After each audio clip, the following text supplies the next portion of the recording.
Today on the net, campaign videos for the US presidential elections go viral. French web users launch a campaign against Cora supermarkets. And a banker denounces the global financial system in a song.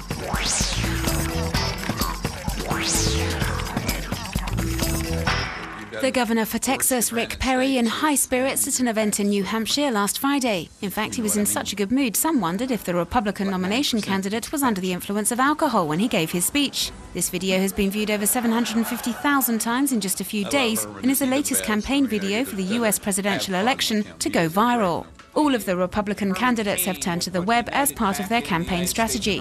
Businessman Herman Cain released this video clip online recently, and it's caused a commotion. We see his campaign director, Mark Block, smoking a cigarette while the anthem for the ultra-conservative Tea Party, I Am America, plays in the background. Is it provocation or quite simply a subliminal message to the nation's smokers?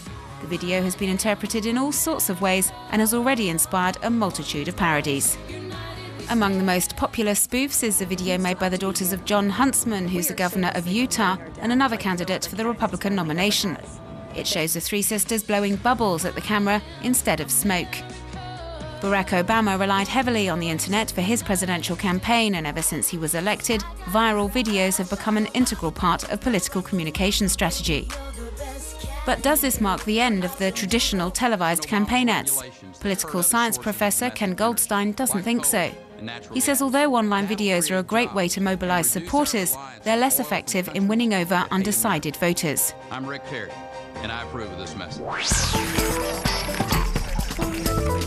Supermarket and hypermarket chain Cora has once again incurred the wrath of French web users.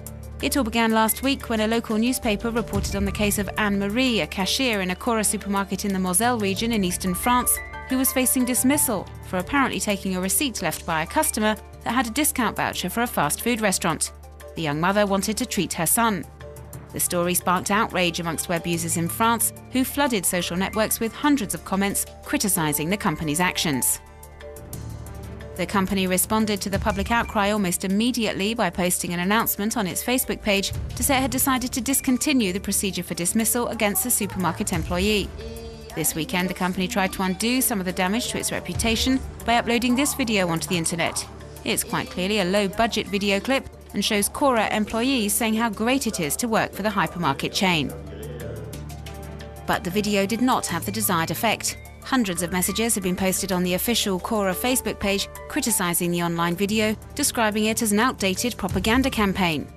Many social networkers have been saying it's only made matters worse and does not make people forget the company's behaviour towards Anne-Marie. And so web users seem more determined than ever to maintain pressure on the company. Many believe it should pay dearly for its actions and are calling for a boycott of Cora products.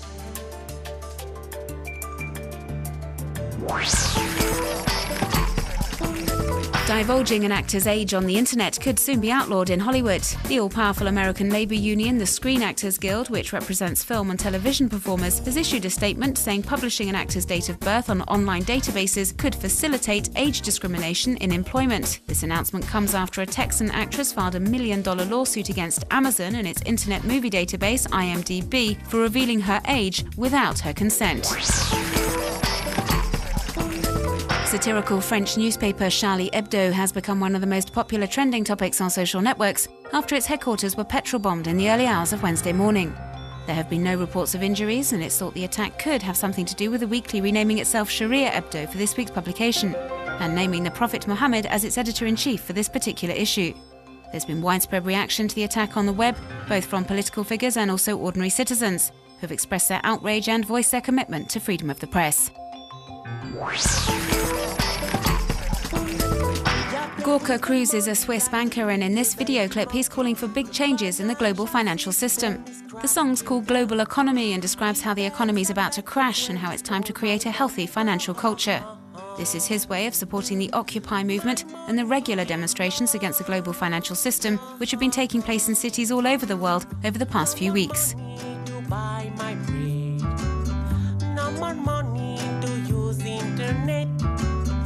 No more money.